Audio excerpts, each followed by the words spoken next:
मित्रों, आज के समाचार पत्रों में जो यह खबर आई है कि पाकिस्तान से आए कुछ आतंकवादियों ने जांच के दौरान और पूछताछ के दौरान यह बात स्वीकार की है कि वो हमारे प्रधानमंत्री पद के उम्मीदवार श्री नरेंद्र मोदी को टारगेट करना चाहते थे। इतना ही नहीं, यह भी तथ्य प्रकाश में आया है कि उन्होंने नामांकन के समय आतंकवादी घटना को अंजाम देने के लिए वाराणसी में डीएम के कार्यालय की रेकी भी की थी। यह सिर्फ हमारे नेता की सुरक्षा का विषय नहीं है, राष्ट्रीय सुरक्षा का विषय ही नहीं है, बल्कि चुनाव के समय में एक अत्यंत संवेदनशील विषय है। गत वर्ष अक्टूबर में पटना में भारतीय जनता पार्टी की रैली में जो कुछ घटनाक्रम हुआ था, हमें यह आशा थी कि केंद्र सरकार उसे ध्यान में रखकर श्री नरेंद्र मोदी और अन्य नेताओं की सुरक्षा के लिए और अधिक प्रयास करेगी। परंतु आज के इस समाचार से ऐसा प्रतीत होता है कि शायद केंद्र सरकार को जो वांछित सक्रियता बढ़ानी चाहिए थी, संभवतः ऐसा नहीं हो पा रहा है। हम यह चाहेंगे कि केंद्र सरकार श्री नरेंद्र मोदी की सुरक्षा और अन्य सभी नेताओं की सुरक्षा की समुचित व्यवस्था करे। हमें यह वक्तव्य इसलिए भी देना पड़ रहा है क्योंकि केवल कुछ दिन पूर्व ही भारतीय जनता पार्टी ने गृह मंत्री महोदय को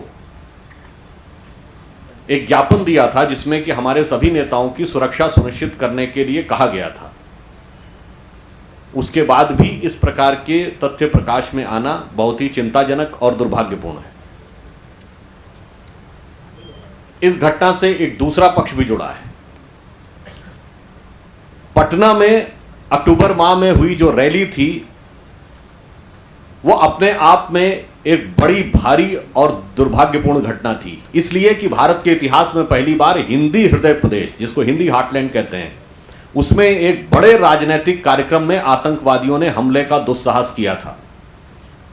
और वह इसलिए भी और अधिक महत्वपूर्ण था कि वह रैली भारत के मुख्य प्रतिपक्षी दल की और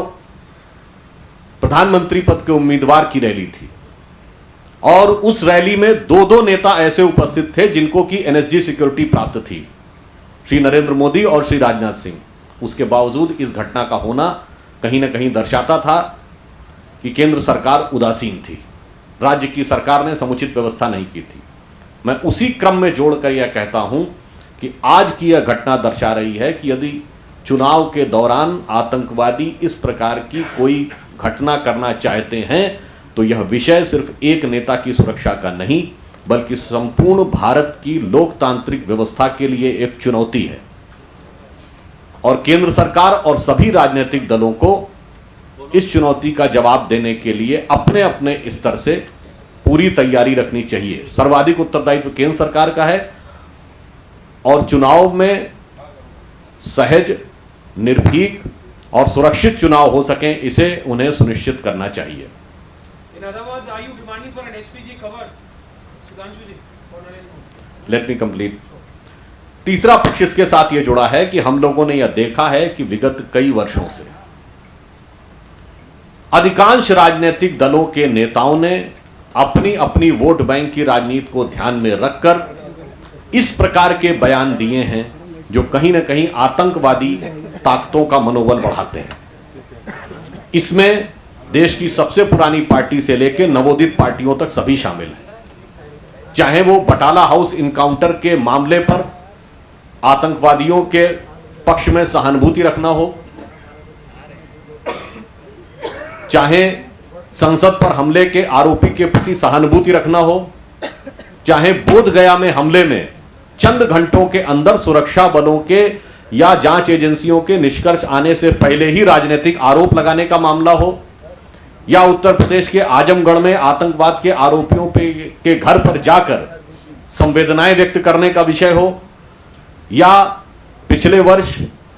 कर्नाटक विधानसभा चुनाव के समय भारतीय जनता पार्टी कार्यालय के बाहर हुए हमले के बारे में राजनीतिक बयानबाजी करना हो,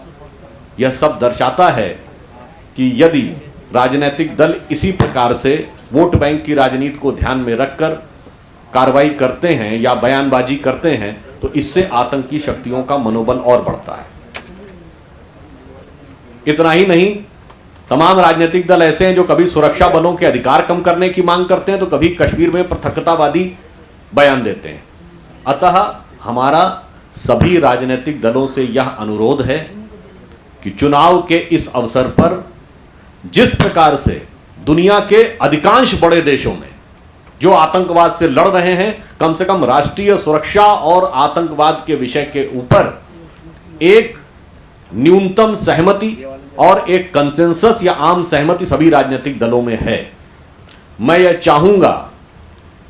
कि चुनाव के इस अवसर पर भारत में भी सभी राजनीतिक दल इस समय राष्ट्रीय सुरक्षा के इस विषय के ऊपर कम से कम कोई ऐसा कार्य या बयान न दें जो आतंकवादियों के मनोबल को बढ़ाने वाला और सुरक्षा बलों के मनोबलों को गिराने वाला हो। अंत में मैं एक बात पुनः यह कहना चाहूंगा कि भारत दुनिया का एकमात्र बड़ा देश है जो बगैर किसी आतंकवाद विरोधी कानून के आतंकवाद से लड़ रहा है। यदि केंद्र में हमारी सरकार आई तो आतंकवाद से निपटने के लिए हम एक प्रभावी आतंकवाद विरोधी कानून बनाएंगे।